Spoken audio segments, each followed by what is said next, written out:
Hoje vamos bater um papo sobre o uso dos animais, dos nossos irmãozinhos, né, nossos bichinhos, nos trabalhos de Umbanda.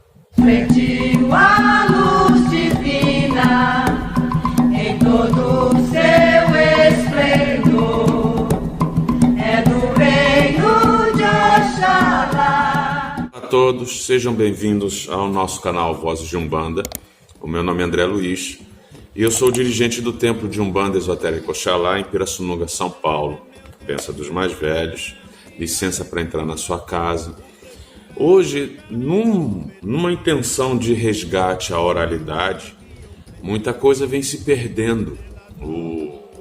A nossa querida Umbanda vem perdendo uma certa riqueza de detalhes e uma certa riqueza de magia de Umbanda, propriamente dito, nos seus terreiros. E, infelizmente, a gente tem visto por aí um festival de carnaval. Desculpa a palavra, mas é verdade, né? As pessoas estão se fantasiando de entidades e estão deixando de lado as consultas e os trabalhos. E muitas das vezes isso daí até nos causa um certo espanto, porque Umbanda é magia. Umbanda é cura através dos seus trabalhos espirituais. E hoje, como eu falei antes, a intenção desse canal é manter a oralidade dos mais antigos, é trazer certas informações que hoje eu vou falar sobre o uso do galo, um animal de poder muito importante na magia de Umbanda, na magia de Candomblé. E é pouquíssimo usado hoje em dia. Infelizmente, é muito usado no sacrifício animal. E hoje eu vou falar sobre o uso do galo sem ter o sacrifício animal. Há a possibilidade de trabalhar dessa maneira. Antes da gente começar o vídeo, eu quero agradecer todas as mensagens de carinho e de ânimo. Muito obrigado mesmo. Eu respondo a todo mundo. Pode demorar um pouquinho, mas eu respondo mesmo a todo mundo. Pode deixar os seus comentários, suas perguntas. Inclusive, se quiser outro vídeo sobre esse item, posso falar sobre o pombo branco ou pombo preto, né? Usado também na Umbanda também. Quem quiser pode até escrever aí. E para o vídeo não ficar muito longo, vamos logo seguir em frente. Então vamos começar a falar desse animal de força e de poder que é o galo. O uso do galo na Umbanda. Existem tradições que fazem os seus ritos mágicos, religiosos, com o sacrifício animal. Mas também há a oportunidade de fazer o uso desses animais de força sem o abate propriamente dito. Nós, da Umbanda Esotérica, como eu prefiro chamar da Umbanda da Raiz das Santas Almas do Cruzeiro Divino, nós evitamos ao máximo qualquer tipo de sacrifício animal. E o galo é um animal de poder, é um animal de força, né? De sustentação de um movimento magístico. No culto aos orixás, do nosso grande candomblé, ele é utilizado para todos os orixás propriamente dito. Não há nenhuma interdição nas palavras dos nossos irmãos do candomblé. Na quimbanda brasileira, muito rica e mal compreendida, nós temos também o uso do galo para Exu, para as bombogiras, temos também. E algumas tradições da nossa raiz, da nossa Umbanda, algumas raízes que eu quero dizer, nós temos a grande Omolocô, que faz o uso também do sacrifício animal. E outras tradições também fazem. E aqui deixa eu fazer uma ressalva. Eu tenho assistido nos vídeos sobre o embranquecimento da nossa religião, né? A maioria dos nossos irmãos falam e comentam e estudam muito a figura do seu Zélio Fernandino de Moraes, mas esquecem de falar do senhor Tatá Tancredo, que foi realmente um grande trabalhador da nossa Umbanda. Ele era, eu não tenho certeza, mas ele não tinha os seus estudos completos e ditava os livros, né, para alguém escrever, todos aqueles livros que ele fez, ele teve um retorno financeiro muito grande. E, inclusive, eu não sei se é verídico isso daí, mas eu tive a informação de que, inclusive, ele fez até um hospital. Esse hospital ia ser o Hospital de Umbanda. Se eu não me engano, ia ser lá no Meier, no Rio de Janeiro. E aí foi mudado o nome desse hospital, justamente pela perseguição da nossa querida Umbanda, né? Eu não tenho certeza, foi a informação que eu tive, eu não pesquisei sobre isso. Mas fica aqui o meu agradecimento a Tatá Tancredo. Esse foi um grande trabalhador da nossa Umbanda e esquecido. Muitas das vezes ele é esquecido. Tanto é que o seu Mata e Silva, ele era ele foi uma pessoa que foi muito contrária aos ensinamentos do senhor Tatá Tancredo. E deixa eu falar uma coisa também sobre a minha raiz. A maioria dos livros do seu Mata e Silva foram ditados por ele, e ele teve muita influência da teosofia, dos livros de Blavatsky, Roso de Luna e por aí vai. O único livro que a gente tem uma informação de que foi ditado por um ente espiritual foi o Lições de Umbanda e Quimbanda na Palavra de um Preto Velho, que Pai Guiné foi respondendo perguntas do seu Cambono, certo? Então a maioria dos livros do Vô Mata foi de acordo com a sabedoria dele, e ele inclusive deixa até uma bibliografia. Então houve essa disparidade de raciocínios naquela época, mas fica aqui o meu louvor ao senhor Tatá Tancredo.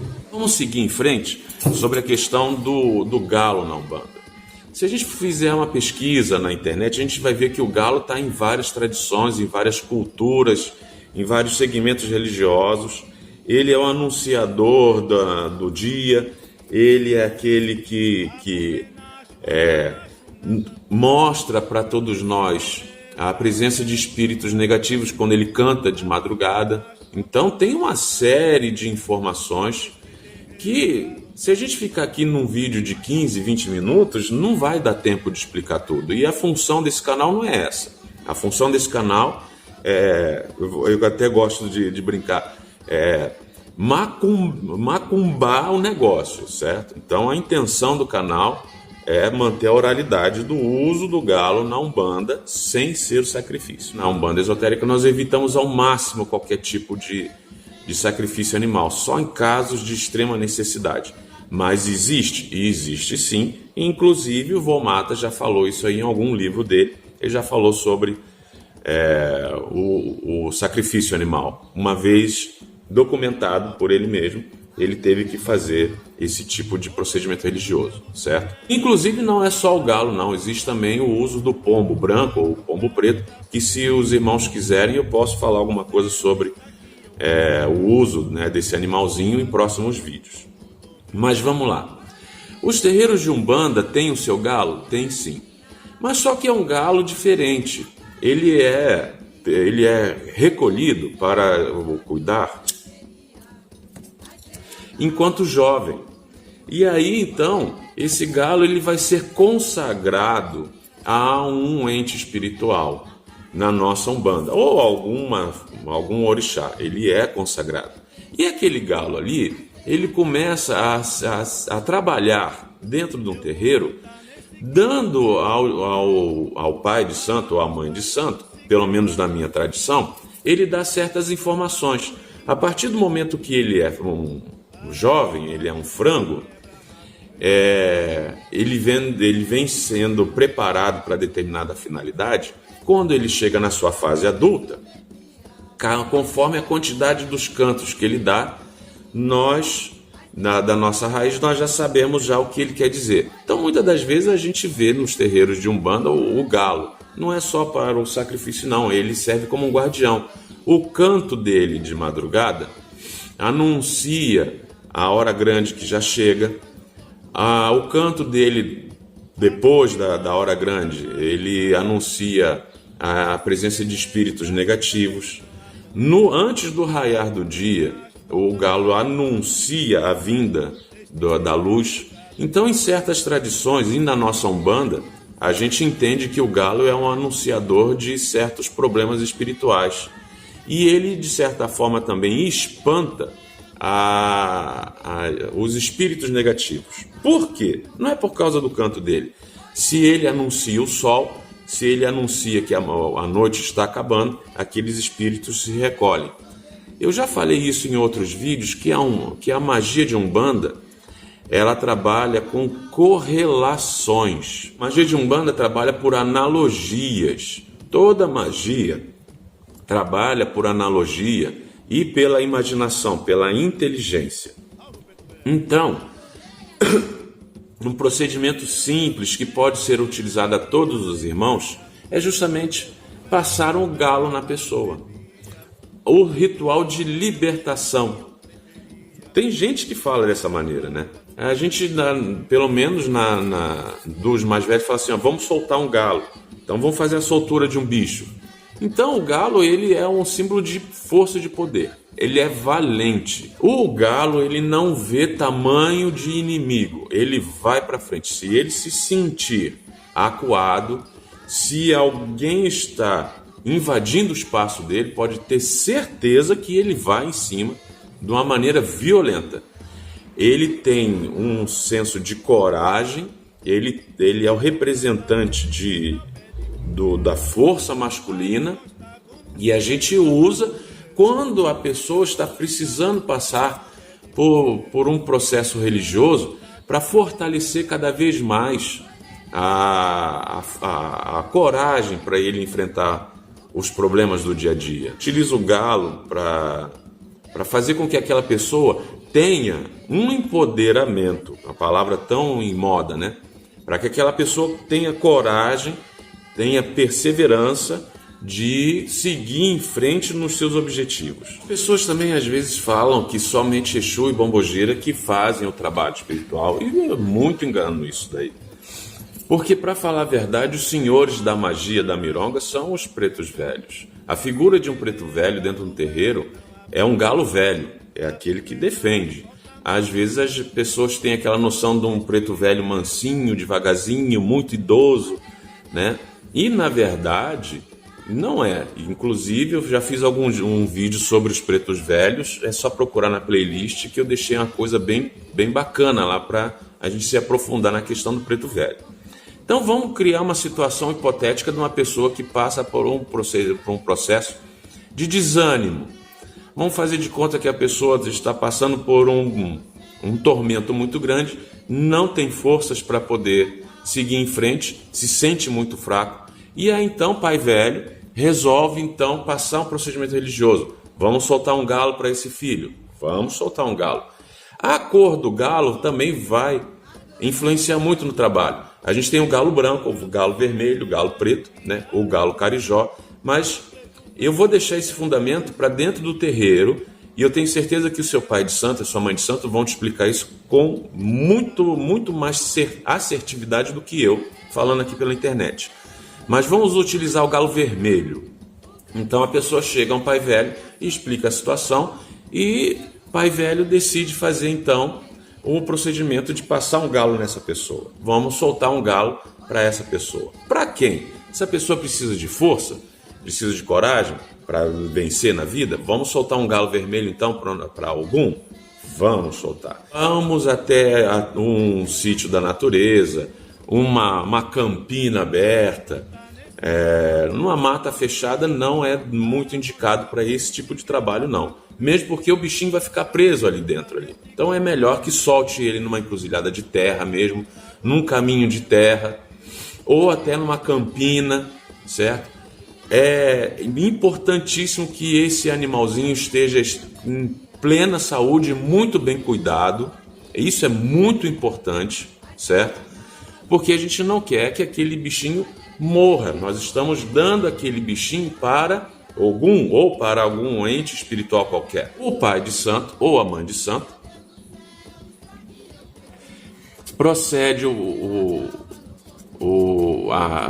trabalho magístico. Então ele se compõe numa oferenda àquela força, certo? Uma oferenda a algum, ou uma oferenda a uma entidade em específico, né? Então, é feita uma oferenda para que atraia aquela atenção daquela força, para que a gente chame aquela força para perto de nós, através dos cantos, através de orações. Pode-se cantar para aquele orixá, pode-se fazer pedidos em orações, e então o Pai de Santo põe a pessoa de frente para aquela oferenda, apresenta aquela força que foi atraída àquela pessoa que passa pelo problema, certo? E então o Pai de Santo ou a Mãe de Santo pega aquele galo, oferece aquele galo àquela força e passa aquele galo no corpo da pessoa, certo? Há uma troca de energias, há uma perseverança no sentido do galo, para que aquela força do galo, de coragem, de determinação, seja unido com a força que falta naquela pessoa. Estamos compartilhando as duas forças, a força vital do animal e a força vital da pessoa que passa por esse problema. E então, solta-se o galo. Há algumas tradições que deixam aquele galo amarrado com fitinhas coloridas no seu pé esquerdo ou no seu pé direito, dependendo do caso, que também tem esse fundamento. E eu aconselho que, nesse caso de avanço, de unir forças, que seja amarrado no pezinho direito. Mas não é para apertar. O próprio galo ele vai tirar aquela fitinha ali com um bico. Ele vai se sentir incomodado, ele vai tirar aquilo ali. Então é uma coisa frouxa. Não é uma coisa para ficar eterna, não.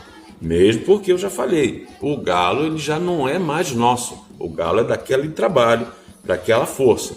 E pode ter certeza que soltando o bichinho na natureza, ele vai se virar. Existe alguém que mora perto e por aí vai. Quando ele vai sobreviver normalmente. Aos irmãos que têm os seus terreiros em zonas muito urbanizadas, podem fazer isso no seu terreiro? Pode. Perfeitamente pode. E inclusive levar esse galo para alguém que cuide desse galo. Ou então até mesmo a pessoa pode cuidar. Ou até mesmo a pessoa pode pegar aquele galinho e levar em algum outro lugar e soltar ele na natureza. Então existem opções para que isso possa acontecer. Então o ritual de uso do galo, em específico no nosso vídeo hoje, é para justamente manter esse trabalho vivo. Nós fazemos aqui na nossa casa, quando há necessidade, nós fazemos sim. Soltar um galo para que essa pessoa tenha força e perseverança para poder vencer os seus problemas, tá certo? Quem quiser alguma outra explicação sobre o uso do pombo, por exemplo, né? É só deixar nos seus comentários. Eu sei que o vídeo fica muito aberto assim, mas é um procedimento simples, é um procedimento fácil e de rápida resolução. Não há problema, não há contraindicação, não há nada. Nós não estamos desrespeitando ninguém. Existem os irmãos que vão falar assim, mas você está maltratando o bichinho. Então, nós não estamos maltratando o bichinho, não. Hoje em dia a gente tem visto, desculpa até a expressão, mas a gente tem visto a Umbanda universitária, que todo mundo se acha no direito de abrir o seu terreiro sem fundamento, sem raiz, sem até a figura daquele sacerdote que ensinou para ele. Aí as pessoas acham, eu vou abrir meu terreiro porque eu sinto a necessidade, vai lá e abre. Então eu acho que precisa rever os seus conceitos, tá certo? Então, meus irmãos, esse é o uso do galo na Umbanda, de uma maneira sem ter que haver o sacrifício. A libertação do animal, essa comunhão de energia entre aquela força do animal com a falta daquela força animal na pessoa, e é dedicada àquele orixá ou àquela entidade, e que a pessoa vá com isso ter maior força, através da magia de Umbanda, maior força para enfrentar as suas dificuldades do dia a dia, tá bom? Então é muito bom nós sermos luz na vida das pessoas de verdade, que nem o seu Sete da Lira falava, é bom ser bom. E é de cabeça baixa que se enxerga Aruanda. O meu fraterno Saravá, muito obrigado, até a próxima oportunidade.